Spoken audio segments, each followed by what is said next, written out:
What's up, world? Welcome to a new episode of the BrandonJaneauShow. As you know, I am Brandon Janeau, and like always, on all podcast platforms, everywhere is BrandonJaneauShow. YouTube channel, BrandonJaneauShow. Shout out to everybody that is subscribe to my BrandonJaneauShow on YouTube channel, man. I appreciate all you guys, man. Thank you so much. Thank you for the comments from the last couple of clips I posted and videos I posted. Thank you all. Hopefully you guys enjoy season 9. This is officially season 9 now. Um, yeah, man, and social media platforms, Brian Janu Show, TikTok, Instagram, Threads, Facebook, and Twitter, X, whatever the fuck they're calling that shit. Brian Janu Show, not on X, Twitter, whatever the fuck they're calling it. It's BJanu31. But I'll say this: if you type it in, you should see the background that I have right now on my Zoom. You should see the background, and that is how you know that's me. So uh, well, I hope that's me because I don't know how many motherfuckers got literally their face in the back of their fucking background on any of these social media platforms, but you never fucking know. But until then, I hope you guys enjoy this. And let's get into it. So tonight I'm doing Wrestling Life, man. Wrestling Life, season 9, first episode of Wrestling Life of season 9. Um, and tonight I will be doing my top 10 nine big four pay-per-view matches. Like, so if you know WWE, you know WWE has four annual pay-per-views that they have always run from the day it's been a company. Royal Rumble, WrestleMania, SummerSlam, Survivor Series. That is the big four.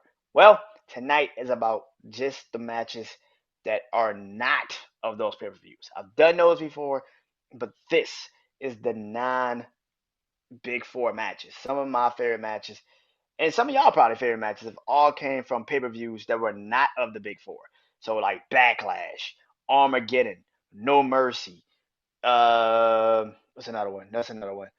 Hell in a Cell, TLC, all of the pay-per-views WWE has run fully loaded. Which remember when they used to do fully loaded? Oh, that was my shit. Fully loaded. King of the Ring. All of those pay-per-views from the past.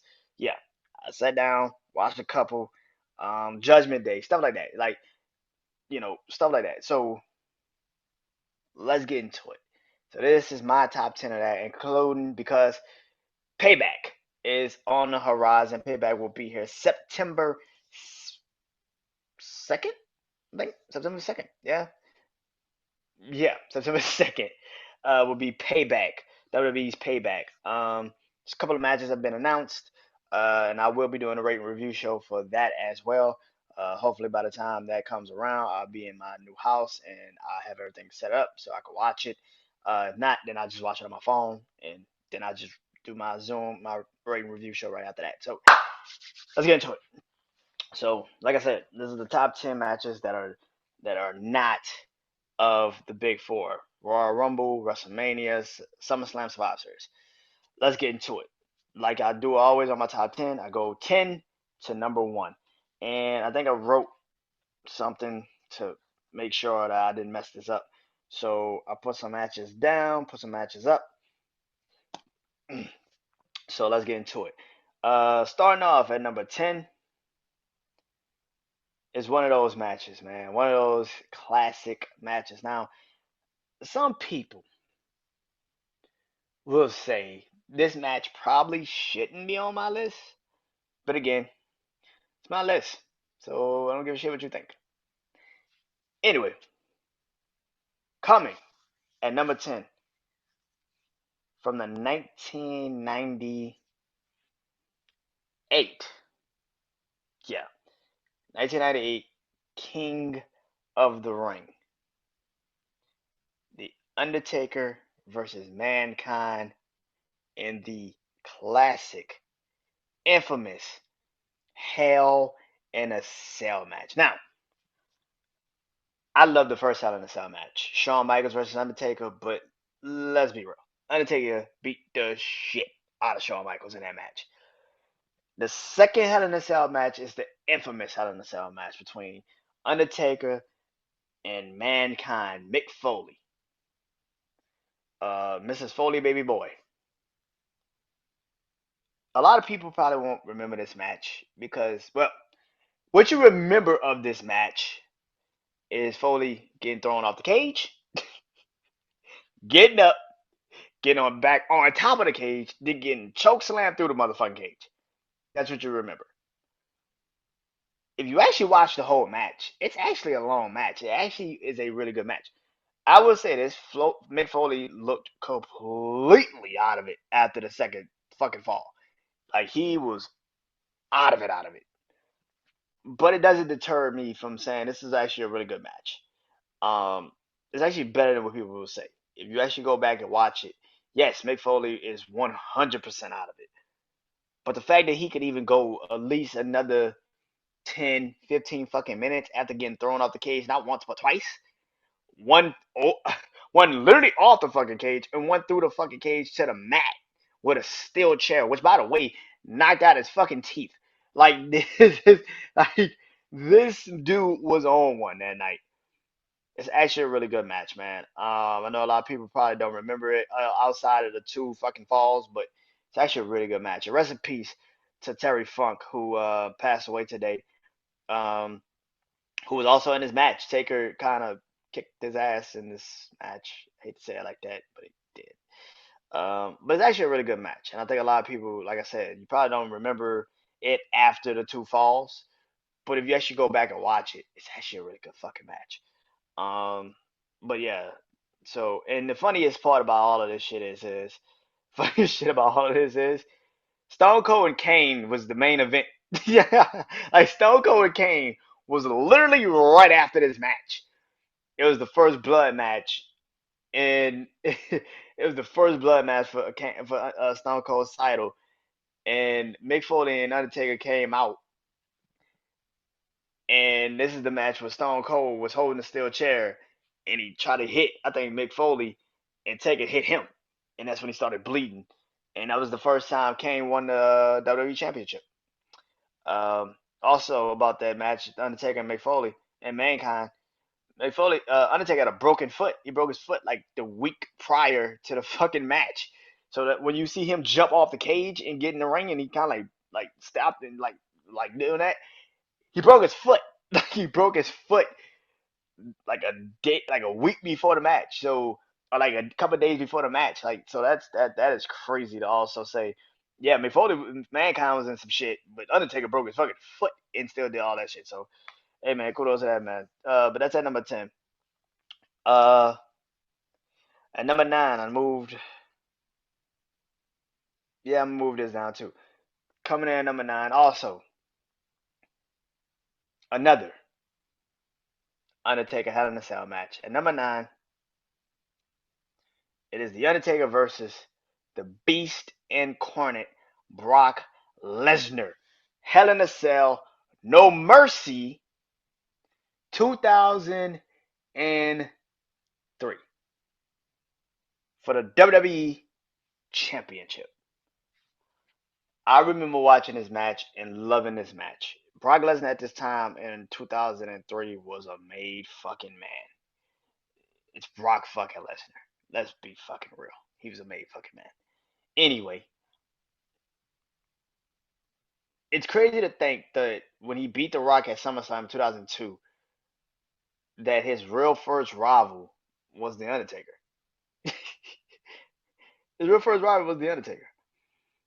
And they fought.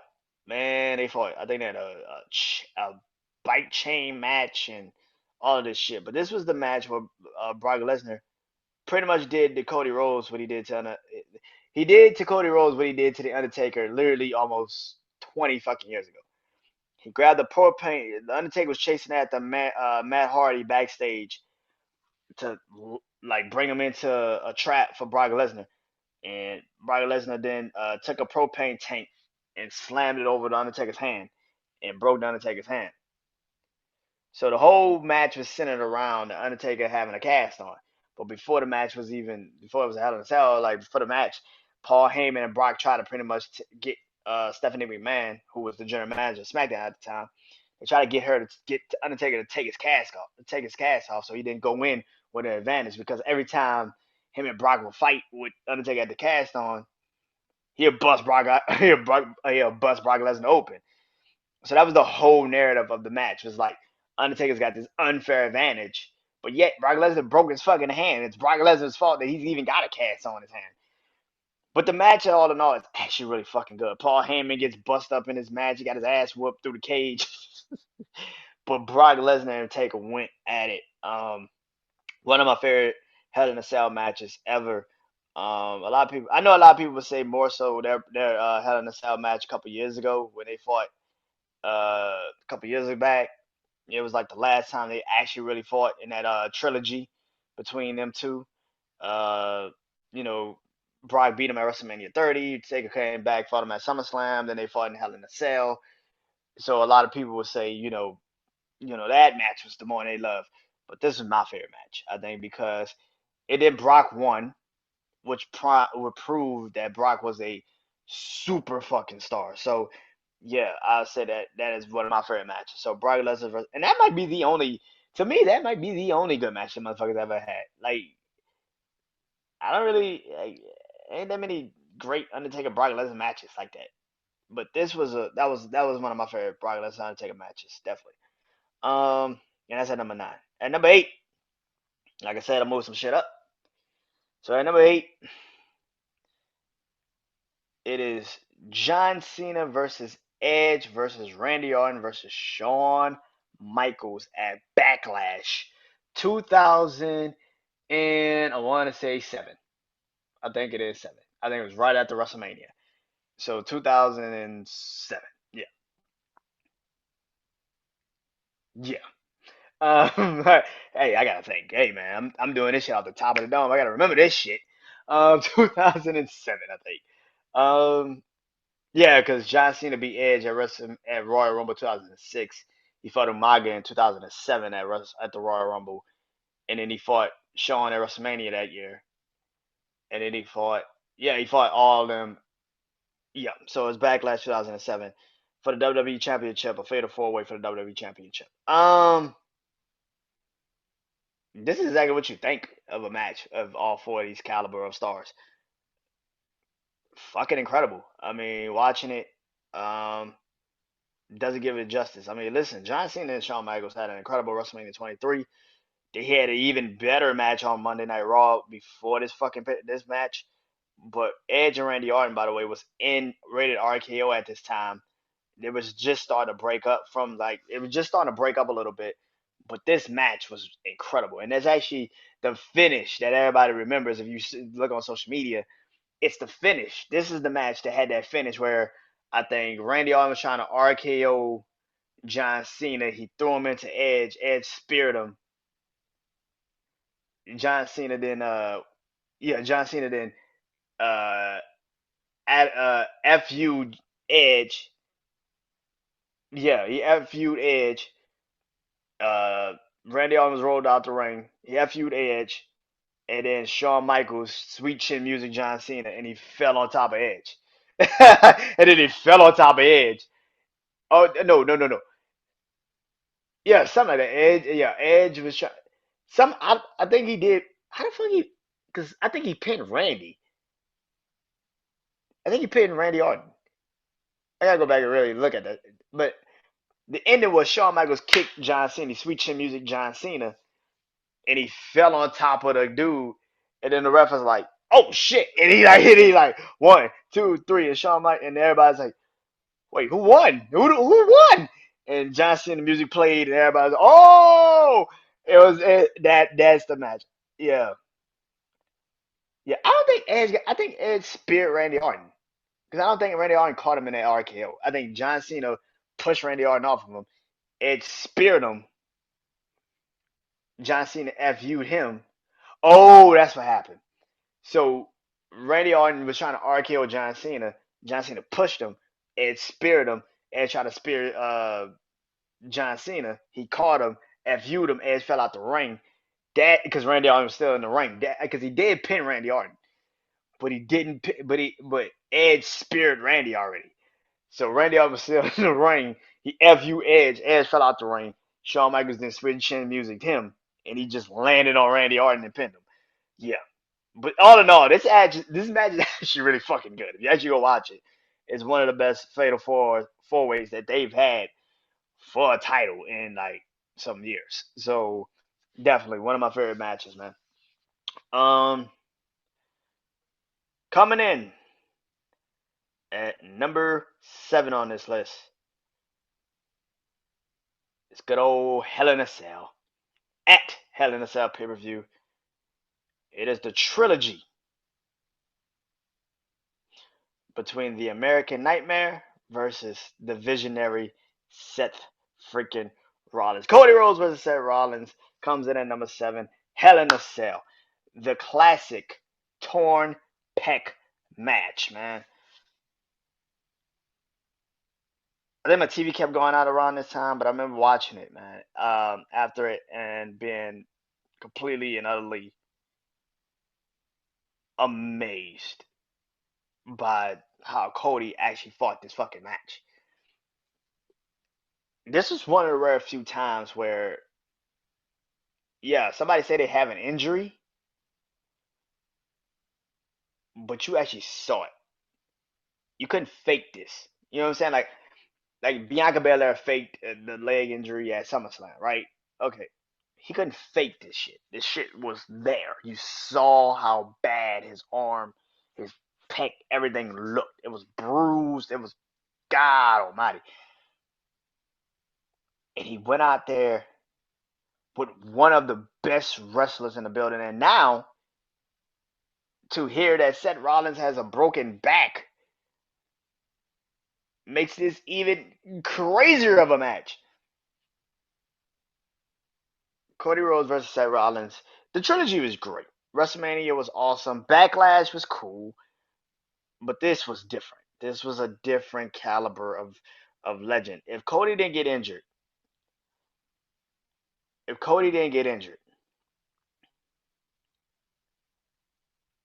I really would have to think about how WrestleMania 39 would have went. If Cody never got injured, does Roman walk out of WrestleMania 39 as champion?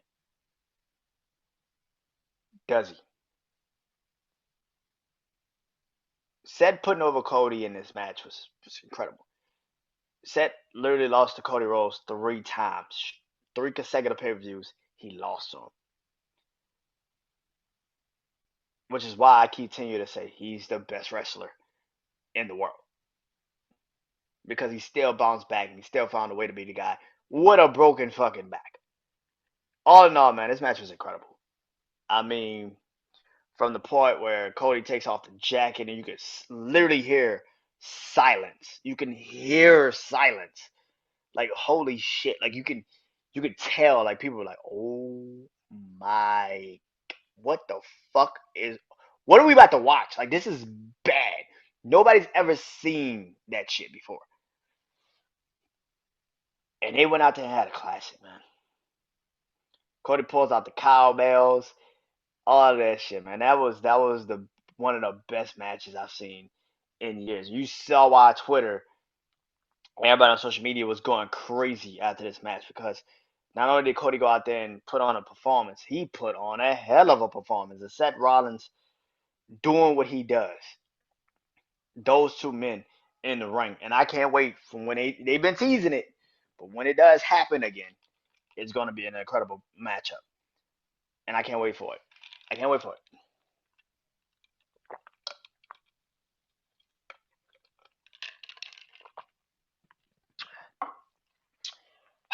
Yeah. All right. Coming in at number 6 on the list. I know people gonna listen to this and think I really must love Hell in a Cell. Listen, I kind of do. Some of the best matches in WWE, when they don't try hard at it, when they don't try so hard, Hell in a Cell matches are just the easiest matches to make. Go in a cage, lock it, nobody can get out, beat the living shit out of each other. You can use weapons, whatever the fuck is at your disposal. Beat the shit out of each other. Do it. I love the Armageddon Hell in a Cell match when it was Kurt Angle versus Rikishi, Undertaker, Triple H, Rock, Stone Cold. I love that fucking match. I loved, the Hell in a Cell with Seth Rollins and Kevin Owens. I loved the Randy Orton Drew McIntyre one.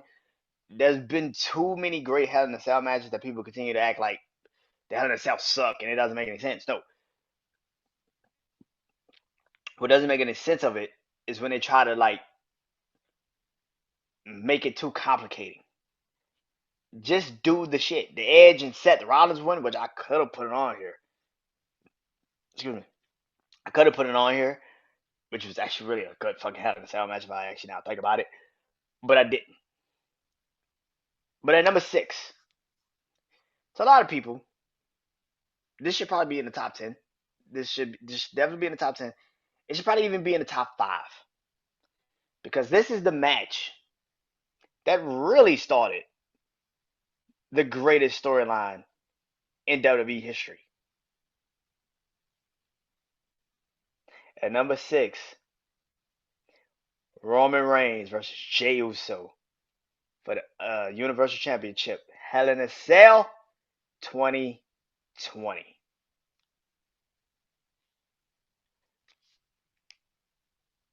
I'm not even gonna act like this match was not good. This shit was incredible. The first time a Hell in a Cell match, which is already a stipulation, got an additional stipulation. People get that shit. The match is already a stipulation. They added an additional stipulation to a Hell in a Cell match. That is the craziest shit I've ever heard. And it didn't fucking disappoint. Roman versus Jey, Hell in a Cell 2020, is literally the beginning of the bloodline. I know people are going to say Night of Champions was really the beginning of the bloodline. No, it wasn't. It was the beginning of Roman Reigns being a tribal chief. This is the match that made the bloodline.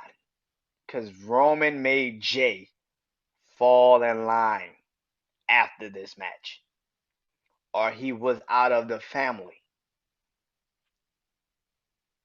Go back and watch it. It's crazy to fucking think also that this actually started the fucking pay-per-view. like, now going back and thinking about it in 2020, 3 years later, like this match started Hell in a Cell 2020. You think of bullshitting, don't you? Go back and watch it. The fucking match that ended the night, I think it was Randy Orton versus Drew McIntyre, if I'm not mistaken. Yeah. Go back and watch. Randy Orton versus Drew McIntyre ended this Hell in a Cell pay per view. Roman and Jey started it.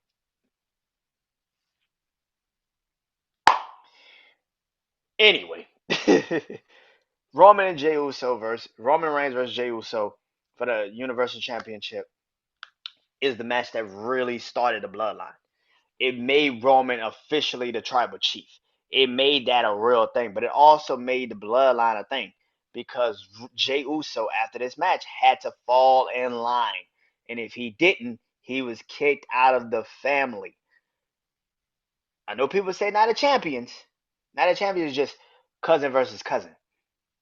Yeah, it was kind of like a tribal chief thing, but it wasn't really like this match. This match was officially the beginning of the bloodline. And I know a lot of people will say, no, it wasn't. Yes, it fucking was. It was the beginning of the bloodline because this is when they finally brought Jimmy Uso really into the fold, even though he was dealing with I think a torn ACL at the time.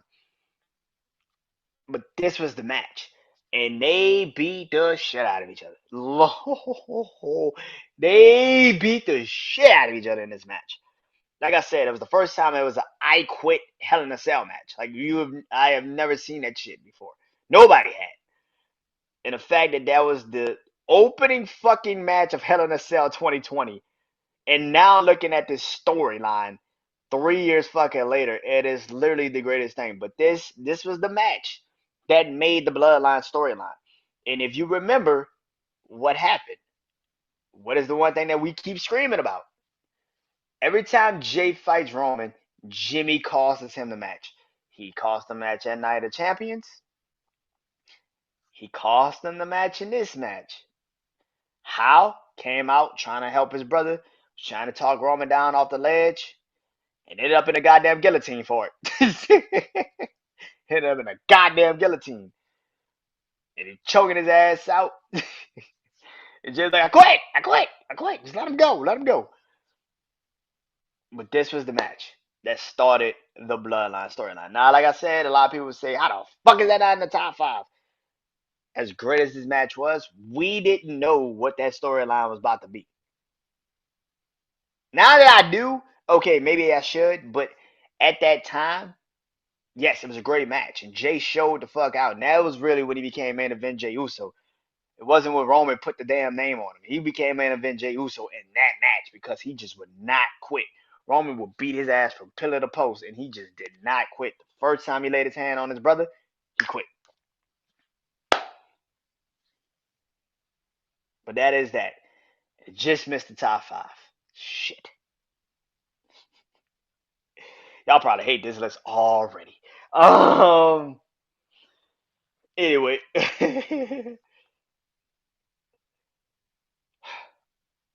Starting off the top five.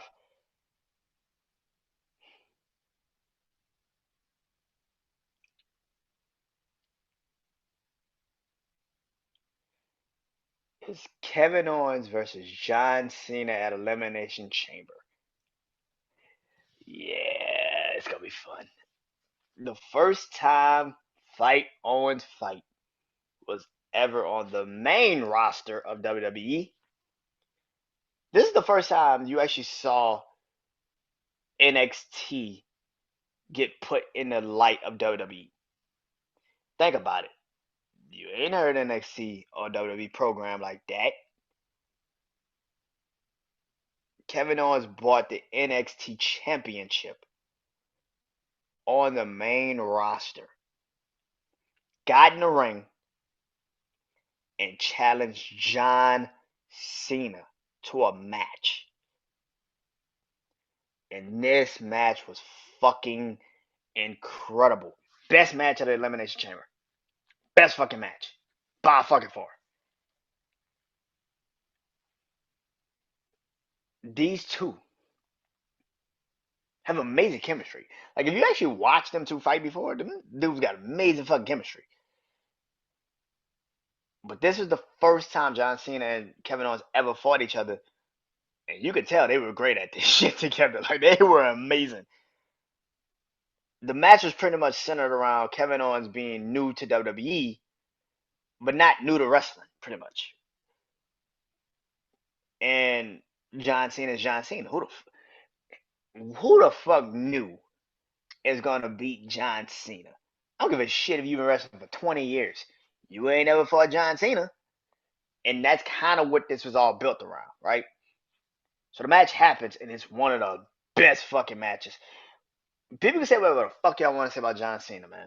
But when he got old, like when he got closer to the end of his last full long term run with WWE, some of his best fucking matches. Kevin Owens, AJ Styles, Seth Rollins. Like his best matches came when he was getting closer and closer to the end of his long, like full time WWE, you know, job. And this was one of the best, man. Kevin Owens and him went at it, and at the end of the fucking match, if you don't remember, John Cena goes for he's clotheslining the shit out of Kevin Owens, right, making him feel it, and then Kevin Owens duck and whoop, boom, pop up power bomb. He hit him once earlier, kicked out. The second time he caught his ass, boom, 1, 2, 3, and everybody was like, "What the fuck?" If you didn't know who Kevin Owens was because you didn't watch NXT, you were shocked that John Cena lost to this guy. That who the fuck is this guy? But if you watched NXT, you knew. Holy shit. Kevin Owens, the NXT champion, just not just beat the U.S. champion, but he beat at the time a 15-time WWE champion, John Cena, in his first official main roster match. He beat him. Yeah. It made sense a year later when he fucking won the Universal Championship. Which, by the way, he needs to get another title run. Like, god damn it, man. Like, y'all can get this man a fucking title run. Like, what the fuck are you doing? Good god. Shit.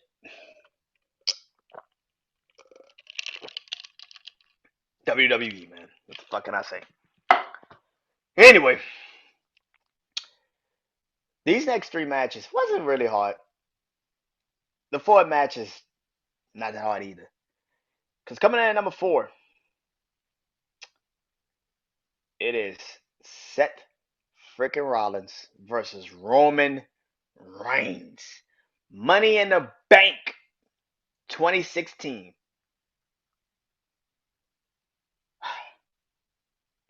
Kevin Owens, John Cena was 2015. Seth Rollins versus Roman Reigns 2016. Money in the Bank. This is the night that everybody remembers. Well, all 3 members of the Shield held the fucking title. And by the way, all 3 members of the Shield, all 3 members of the Shield were involved in a title changing hands. Roman was the champion at the time, couldn't get over to save his fucking life. Versus a returning Seth Rollins from a torn ACL, MCL, he told some other shit. Like, and he comes back from that, and this is his first match back, and it's actually a really good fucking match. Despite what people want to say, Roman's second title run with the title, because he had his first one, and then he lost the title to Triple H in the Royal Rumble, which didn't make any fucking sense. Well, no, that's his third one, because the first one he beat Dean Ambrose at Survivor Series, then lost it that night to Sheamus. He beat Sheamus on like the week before Christmas. That was his second title run. Then he lost that against Triple H.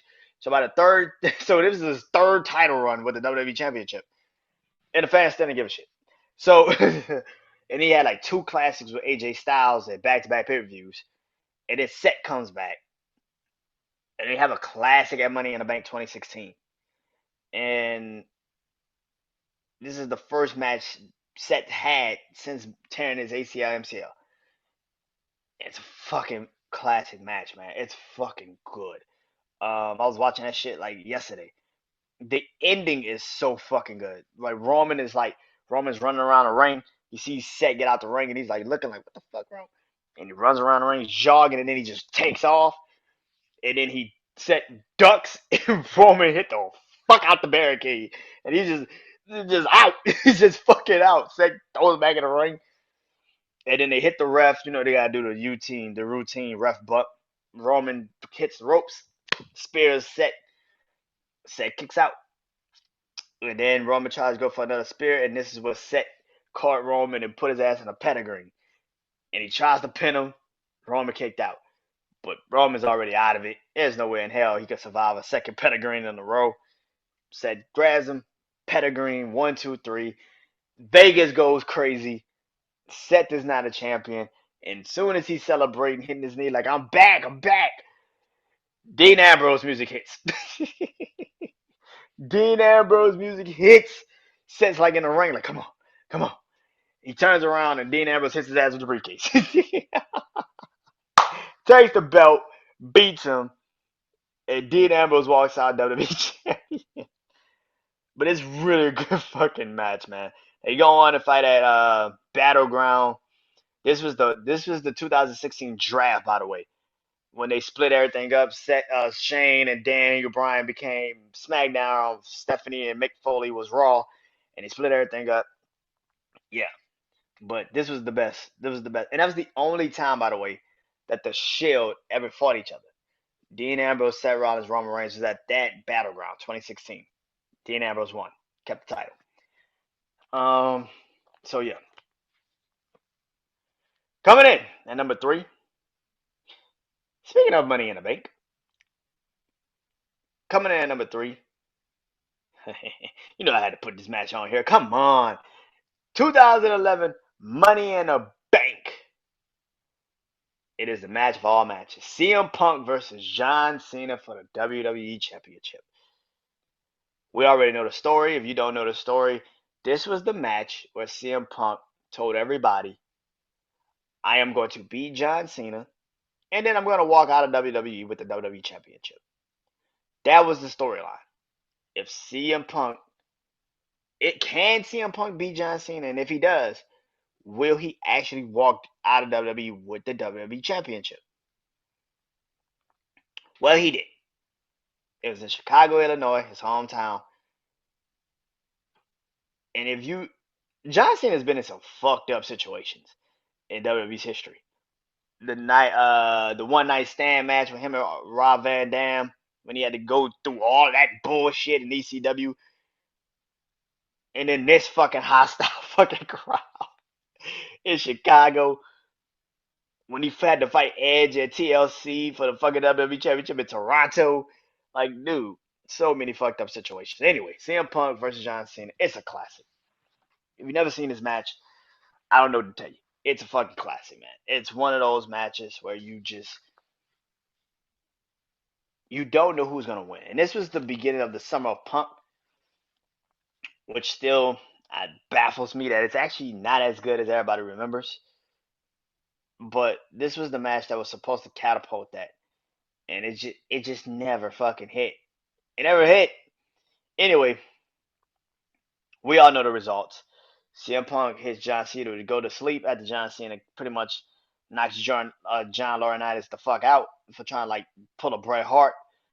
Shawn Michaels pretty much tell Vince tried to tell John Laurinaitis go ring the bell to the ring keeper to ring the bell, get it over like because John Cena had him in an SCFU, excuse me, and John Cena sees John Laurinaitis running over to the ring to the bell keep and clocked him. Get back in the ring and CM Punk catches him, puts him in the sleep. 1, 2, 3, and then Vince is like, "Oh my god." Tell Alberto Del Rio get his ass out of here now. Tell him get out of here now. Get him out of here now. Runs to the ring and gets clocked with a roundhouse kick. See, Paul looked at Vince. Like, he looked at Vince like with the title. He's like, uh-uh. Gets out the ring and just runs up the stairs. Ah, shit. That match is incredible, man. It's actually a really good fucking match. I know a lot of people overhype it because a lot of people love CM Punk, but it's actually a really good fucking match. They always had really good matches. John Cena and CM Punk have always had really good matches. Their Monday Night Raw match, which was technically the last time they ever fought each other.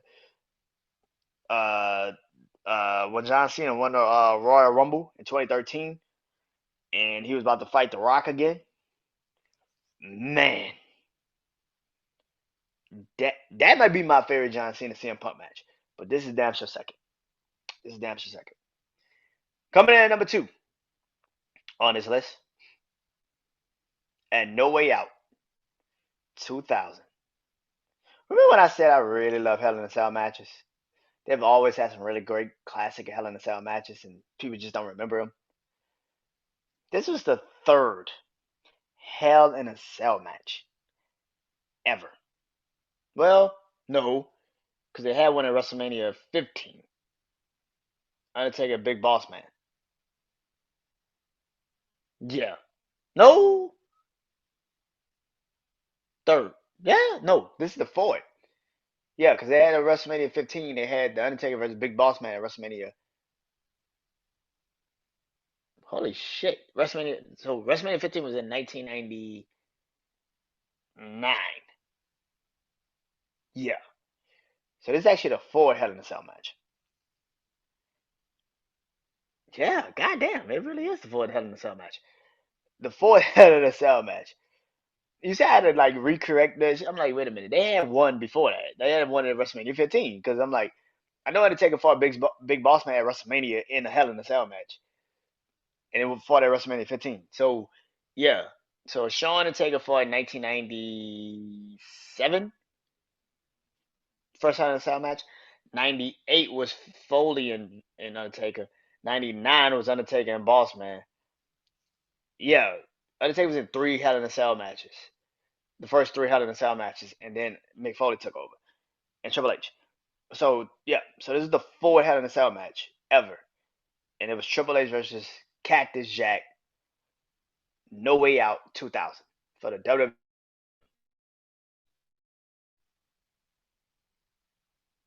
This is one of my favorite Hell in a Cell matches ever, bar none. I love Edge's set. I love Kevin Owens' set. I loved Roman and Jay. I loved Cody and set.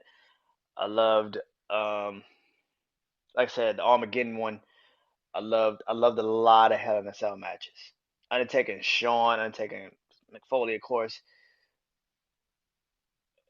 but nobody, no one has topped this one to me. I loved Undertaker and Edge, but none of them have ever topped this one. Triple H versus Cactus Jack, No Way Out 2000. If you watch that match at Royal Rumble 2000, you would think there's no way in hell that they could top this. They could top that match, that street fight, that fucking match. No way in hell they could top that. Not only did they top it, it was the best fucking match. To be honest with you, if they didn't fuck up WrestleMania 16 and made it a elimination fatal four way, whatever the fuck that was supposed to be, if they didn't do that shit, this would have been the perfect send off for Cactus Jack until the Randy Orton and the Edge shit. But this was the best one. They beat the shit out of each other. Triple H, Mick Foley, Cactus Jack told Triple H, "Hey man, I'm going to the top of the cell and I'm gonna jump off of it on top of you." He told Triple H, "I'm gonna climb the hell in the cell. I'm gonna jump off of it on top of you." I guess it's like what? This was one of the best matches, man. They beat the living hell out of each other. Everybody remembers the spot where Triple H actually backdrops. Uh, Mick Foley lights the fucking 2x4 a ball wire on fire. He lights it on fire, and then he's trying to DDT Triple H on the ball wire. No, he's trying to power drive him on the ball wire. The 2x4 ball wire that's literally on fire, and Triple H backdrops him, and he falls through the damn cell. He falls through the cell, and this is something that didn't happen in the Undertaker one. The fucking cell imploded. Like the fucking ring was a big ass dent in it. Like he literally could have went. He pretty much went through the fucking ring. He was just sitting there like this. He's just sitting in the fucking hole, just sitting in the damn ring, like just looking at Triple H. And Triple H is on top of the cell, like, oh, I think he's done. And then he starts seeing Then he started seeing McFoley move, and he was like, "Ah, shit!" Yeah. He gets down, gets in the ring, and then he like, okay, and then he like got like nudges McFoley, like nudges him, see if he's still breathing, see if he's still moving. McFoley starts moving. He's like, "Ah, shit!" And this is the first, and then he gets him out the hole, and then he pedigrees him. One, two, three. It's one of the best matches though. Like if you go watch this shit, you will be thoroughly entertained by how great that shit was. Like I said, the Royal Rumble match is incredible. This match topped it to me. And I think it's one of the best matches they've ever had. Mick Foley and Triple H have always had great matches. They've always found a way. But this was the best match. And like I said, I think if Mick Foley was to retire right after this match like he was supposed to, I wouldn't have been mad at that. I wouldn't have been mad at that. Coming in though, at number one, just missing number one. So close. But coming in at number one. Also at No Way Out. But 6 years later, it is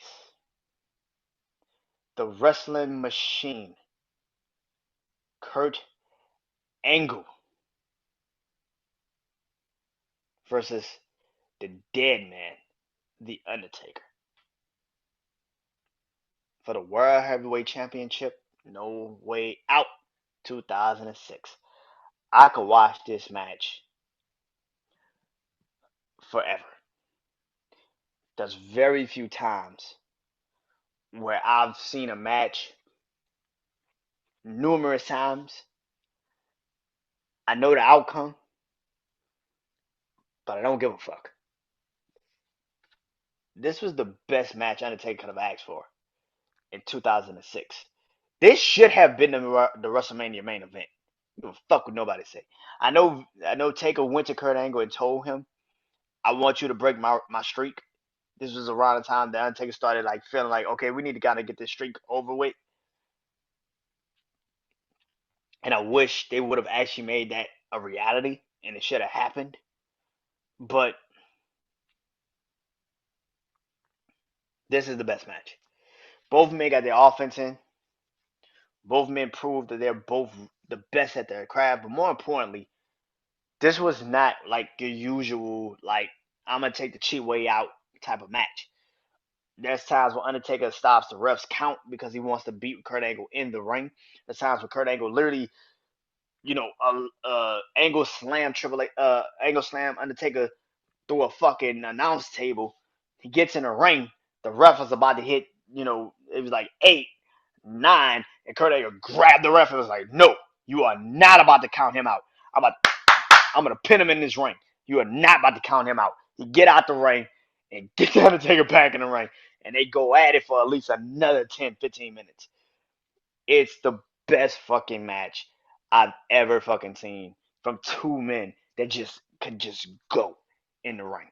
There's a lot of great matches, but to me, this is the best one. And here's how crazy this is. Kurt Angle beats The Undertaker. Barely. Like,